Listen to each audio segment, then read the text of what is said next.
烟头扔到白俄罗斯了。俄军部署在白俄的预警机被炸毁。就在白俄罗斯与俄罗斯联合军演刚刚过去不到1个月，白俄罗斯的空军基地就遭遇袭击，一架停放于此的俄军 A50U 预警机被炸毁。这也是自俄乌开战之后首次有俄罗斯预警机被炸。在这里，火力军不禁要恭喜俄军重量级装备的战损名单中又新添一员大将。2023年2月26日清晨，白俄罗斯的马丘里奇空军基地遭遇不明袭击，发生了至少2起爆炸。不过，对于该消息，白俄罗斯官方并没有第一时间给出回应。但根据当地居民的说法，马丘里奇空军基地确实有爆炸声。从早上开始有3次，并且在爆炸声后，有白俄罗斯军方人员和救护车迅速前往马丘里奇空军基地维持秩序，这无疑从侧面证实了爆炸的真实性。值得一提的是，这已经不是第一次白俄罗斯境内的空军基地遭袭击了。早在2022年8月份，距离白俄罗斯与乌克兰2国边境仅30公里的白俄罗斯贾布罗夫卡军用机场就发生了猛烈爆炸，25公里外都能看到爆炸火光。虽然白方宣称是消防事故，但普遍认为是乌克兰的导弹袭击。就在白俄罗斯官方还在绞尽脑汁想如何把此次事故栽赃给烟头时，一个名为 Bypalay 的白俄罗斯反对派武装组织就宣称对该起事件负责。该组织首领亚历山大·阿扎罗夫表示，就是他们使用无人机袭击了马丘里奇空军基地，而袭击目标很明确，就是部署在基地中的俄军 A50U 预警机。本次袭击已经策划了几个月，行动参与的一共有2人，并且这2人均为白俄罗斯人。此次袭击成功击中了预警机的驾驶舱和雷达天线，而现在所有成员已经离开了白俄罗斯，并处于安全状态。白俄罗斯想抓人也找不到了。白俄罗斯反对派领袖季哈诺夫斯卡娅也表示，他为所有继续抵抗俄罗斯混合式占领白俄罗斯以及为乌克兰自由而战的白俄罗斯人感到自豪。这是自2022年俄乌开战以来最成功的一次奇袭。那么他的这番话是否有自夸自擂的嫌疑？还真不是。马丘里奇空军基地虽然地处于白俄罗斯，但对于俄罗斯而言，该空军基地的重要性甚至要超过许多俄罗斯本土的空军基地。早在苏联时期，马丘里奇空军基地就是苏联空军重要的大型战机部署地之一。冷战年代，苏联在此长期部署有运输机和预警机，以及使用空射型反舰导弹打击美军航母的轰炸机等机型。俄军在2022年11月初将战机和武器装备部署到该机场。美国的情报显示，至少有3架俄军米格 31K 战机被部署到该机场。该款战机正是目前俄军中唯二的可以携带 KH-47M2 匕首高超声速导弹的战机。并且就在上个月，俄罗斯与白俄罗斯还举行了联合军演，双方除了出动地面作战力量以外，还动用了大量的战机，其中空中演习科目就包括空中侦察、边境巡逻、空中支援以及战术空降。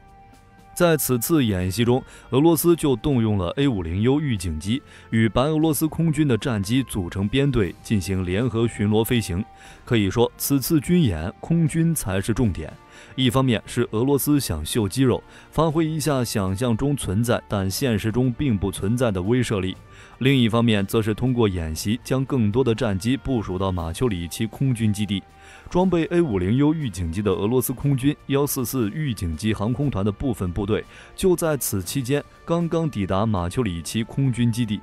俄军企图从该基地起飞 A50U 预警机，实时监测乌克兰北部和东北部大范围的空情，并利用该基地部署的米格 31K 战机空袭乌克兰境内目标，从而实现对乌空袭的方向多样性，进而逼迫将乌军有限的防空火力分散化，让乌方陷入防空战线四面透风的压力之中。而为了应对将来可能出现的袭击行为，俄罗斯还从国内运来了防空系统部署于该基地。根据美国的情报显示，共有16辆载有 S300 或者 S400 的卡车进入基地。如果每辆车4枚导弹的数量计算，那么总共就有64枚导弹被部署。对于一个军用机场而言，这个数量相当饱和了。然而目前来看，这些防空设施明显不中用。白袍类反对组织仅用2架自杀式无人机就把俄军的美梦给戳破了。实话说，这样的战绩真是够离谱的。一个民间的反对派武装组织仅抽出2人使用自杀式无人机，就把 A50U 预警机给炸了。一个戒备森严的空军基地里，俄罗斯最先进的作战装备竟然毁于一个反政府组织之手。这就相当于美军一架部署于阿富汗坎大哈空军基地的 F-35战机被阿富汗塔利班组织随手派的2个小马仔给炸了。这样离谱的事情或许只能发生在电影里，但在俄罗斯身上就真实的发生了。这也难怪白俄罗斯反对派领袖感到骄傲，并声称这是自2022年俄乌开战以来最成功的一次奇袭。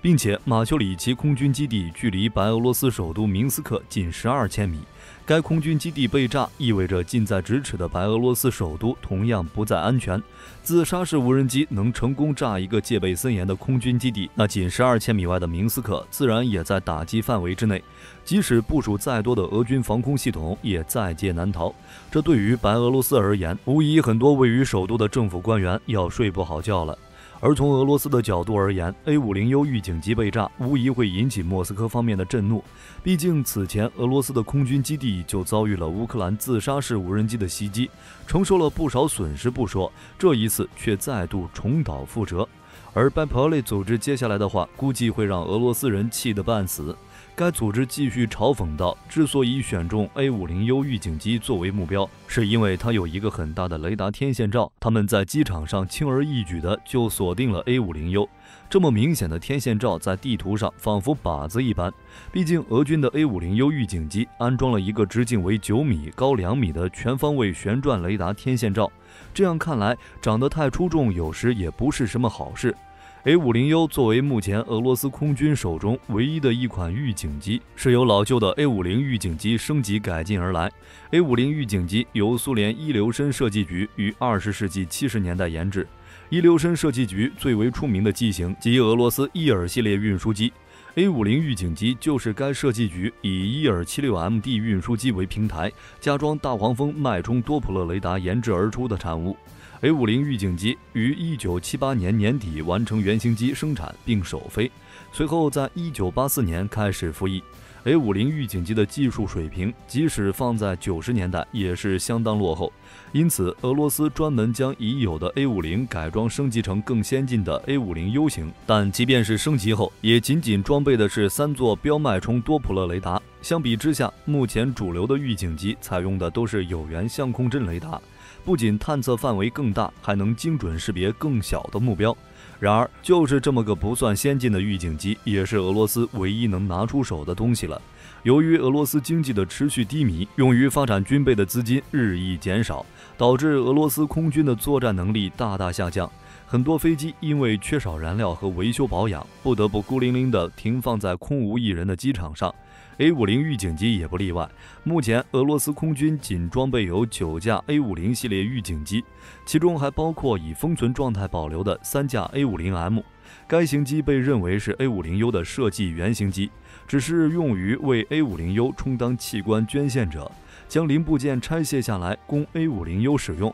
因此，目前俄罗斯空军全部家当也就是这6架 A50U。考虑到俄罗斯广袤的领空以及飞机还要轮班使用，就这么点预警力量，实在很难起到作用。俄罗斯也是深知这一点，在2004年曾计划研制全新的 A100 预警机，计划联合以色列将菲尔康预警探测系统集成到伊尔76运输机上。这回终于是换上了双波段有源相控阵雷达。A100 的原型机于2017年首飞，但没有安装最为重要的雷达和电子设备。装载雷达的试飞工作原本被推迟到去年2月俄乌开战前，但很不幸遇到了普大帝发起疯来，誓要推平乌克兰。西方加紧了对俄罗斯的制裁力度，导致俄罗斯几乎买不到用于有源相控阵雷达的氮化镓 TR 模块，而俄罗斯又无法自制符合标准的模块。因此，不仅是 A100 预警机，俄军所有装有有源相控阵雷达的新型武器，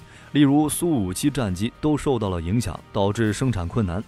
A100预警机原本计划在2024年定型服役，但根据俄罗斯刊物《军工信使》报道，俄方已经承认其不可能在2025年投入使用，可以说是普大帝的迷之操作，亲自断送了俄军预警机的发展。而现有的 A50U 预警机仅有6架，全部配属于俄空军第144预警集团。对于目前深陷北约侦察网监控下的俄军而言， A50U 预警机虽然不够先进，但却是保持基本对峙能力的保障，甚至比战略轰炸机还要金贵，可谓是打一架少一架。然而就是这么一款俄军的大宝贝，其中一架还在白俄罗斯的马丘里奇空军基地被炸毁，估计俄军心里是相当的恼火。本来以为本土不安全，换到白俄罗斯保险一些，但没想到还是逃不过一劫。此次袭击事件对于北约和乌克兰而言，就不得不说是一部妙棋了。等等，此次袭击不是名为 Bipolar 的反对组织做的吗？为何会说到北约？